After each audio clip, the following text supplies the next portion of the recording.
Welcome to my YouTube channel educational ICs. हम पढ़ रहे हैं इसमें सारी बातों को बेसिक से।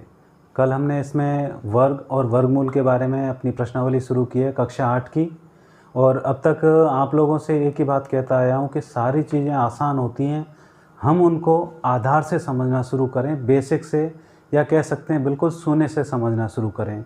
हम क्या करते हैं, एक छोटा सा उदाहरण देना चाहूँगा। हम क्या करते हैं, तालाब के बीच में जाकर कोशिश करते हैं कि इसकी गहराई कितनी है, जबकि किनारे से ही नापना शुरू करना चाहिए अपनी हद और अपनी क्षमताओं को परखने के लिए।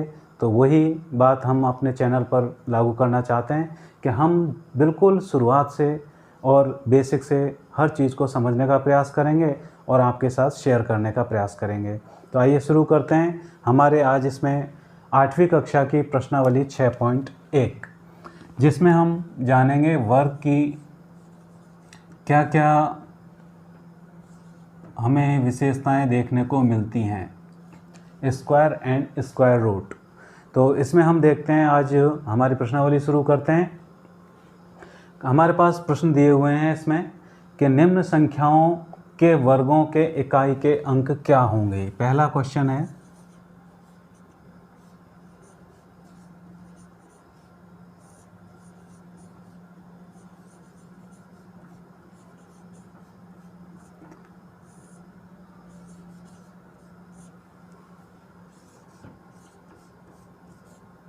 निम्न संख्याओं के वर्गों के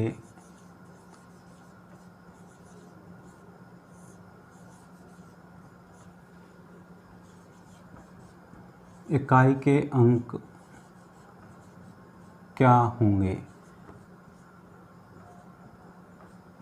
अब इसके बारे में हमने बेसिक बातें की थी पिछले वीडियो में, जिसका मैं आपको आई बटन में लिंक दे दूंगा, जिससे आप उसको देख सकें और उन बेसिक कंसेप्ट को समझ सकें। तो हम देखते हैं, सबसे पहले इसमें दिया हुआ है हमारे 81 या 81, और उम्मीद करता हूँ पेन कॉपी लेकर बैठे होंगे, जिससे आपको बाद में इनको दोहरान करने में सहायता मिले। 272 से 272 और फिर 799।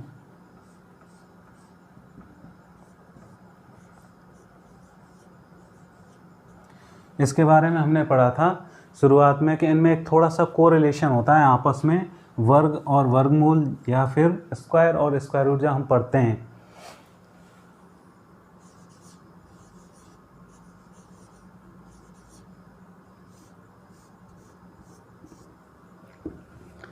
फिर एक और उदाहरण ले लेते हैं, ये हमारे प्रश्न में दिए हुए हैं, इनसे आप पढ़ाई में भी मदद ले सकते हैं।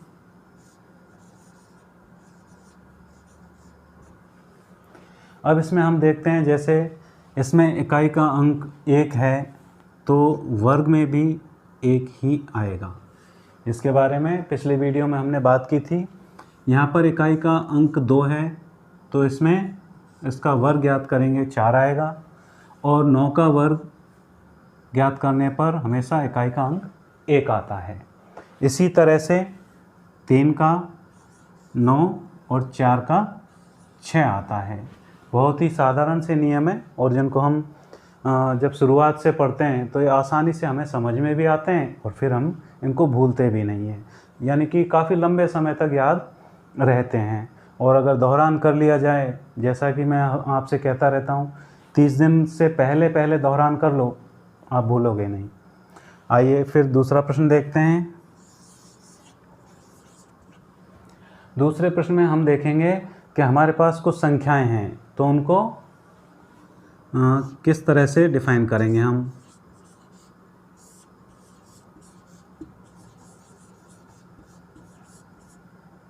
कि निम्न संख्याएं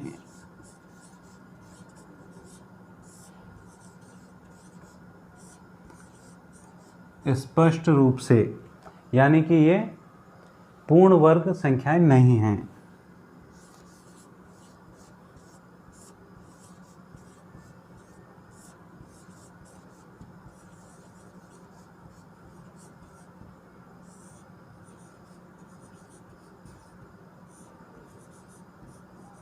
अब ये स्पष्ट रूप से पूर्ण वर्ग संख्याएं नहीं है, तो क्यों नहीं है?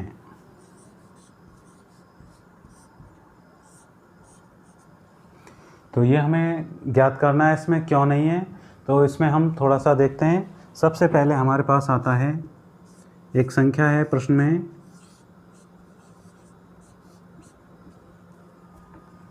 थोड़ा लिख लेते हैं स्पेस दे करके और फिर इनको समझेंगे।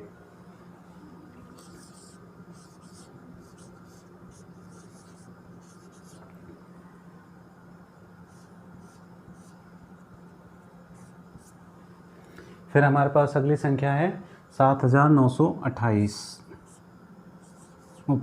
सॉरी, हाँ 7928। फिर आगे बढ़ते हैं इसमें। अगला उदाहरण हम इसमें लिखते हैं, हमारे पास है 222222।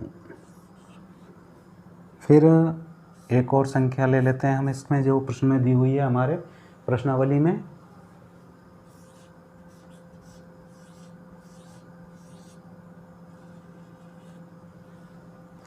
अब इसमें हम देखते हैं कि हमारे पास कुछ संख्याएं होती हैं जिनमें हम देखते हैं, पहली बात तो वर्ग संख्या कभी भी विषम रूप में सामान्यतः नहीं आती है।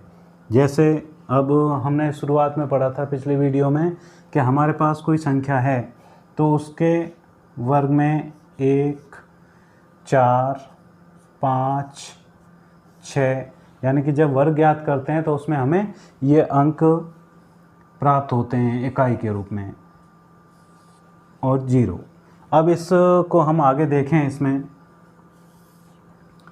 बड़े आसान हैं, ये कुछ ऐसे हैं छोटे छोटे अंक हैं जो याद रह जाते हैं।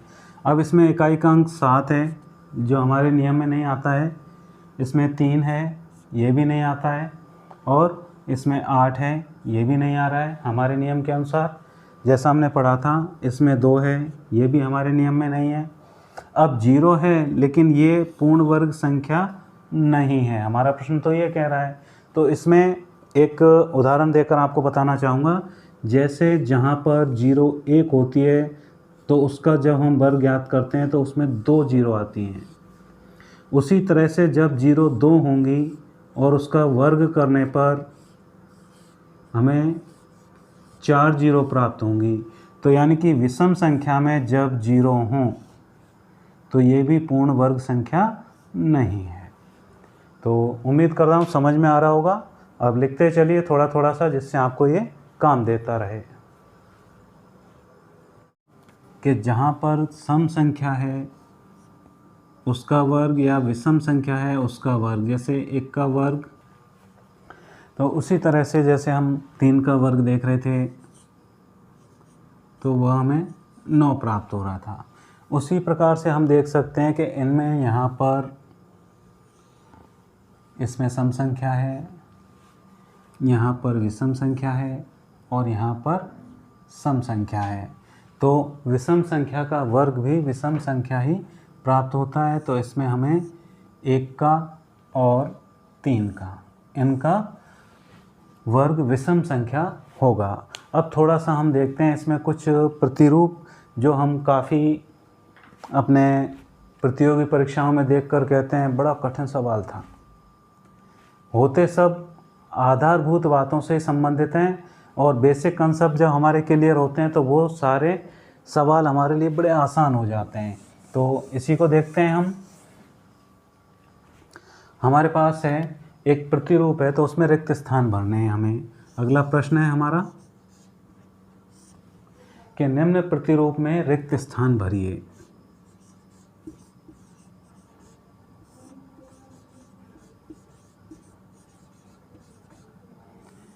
निम्न प्रतिरूप में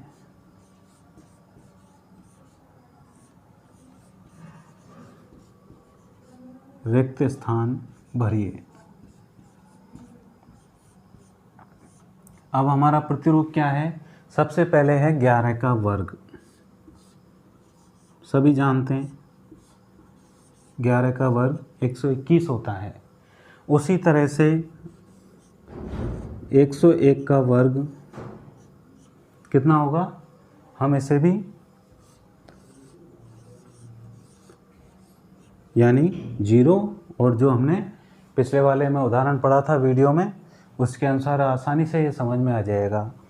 फिर है हमारे 1001 का वर्ग, तो 1 2 जीरो हैं तो 2 जीरो और बीच वाली संख्या के लिए 2, फिर 2 जीरो और 1, आसानी से हो रहा है।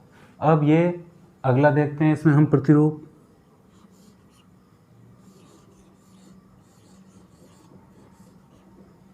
इस संख्या का वर्ग, तो हमारे जितने बीच में इसमें शून्य हैं उतने ही हम बढ़ा देंगे।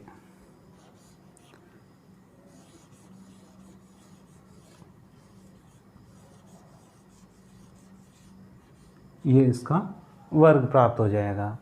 अब आगे जितनी शून्य बढ़ती जाएंगी उसी हिसाब से फिर इसी प्रकार का अगला प्रश्न है, ये प्रश्न नंबर 4 था। इसी प्रकार का प्रश्न नंबर 5 है। इसमें हम एक प्रतिरूप को समझेंगे, जैसे 11 का वर्ग 121, फिर इसमें थोड़ा सा अंतर आ जाता है, 101 का वर्ग,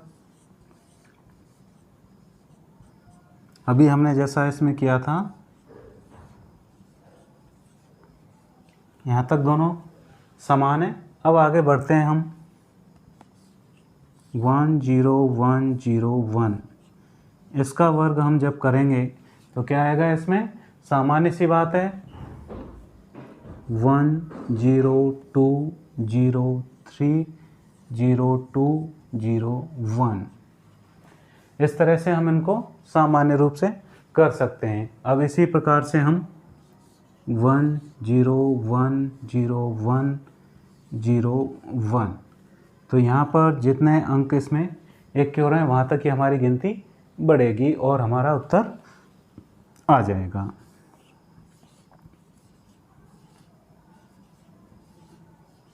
और फिर इसको वापस डिसेंडिंग ऑर्डर में कर देंगे। तो ये कुछ प्रतिरूप होते हैं बिल्कुल सामान्य से, और समय की बचत के लिए हमें इनका ध्यान में रखना ज़रूरी होता है और ये हमें फिर आगे काम दे जाते हैं। तो आज के वीडियो में इतना ही।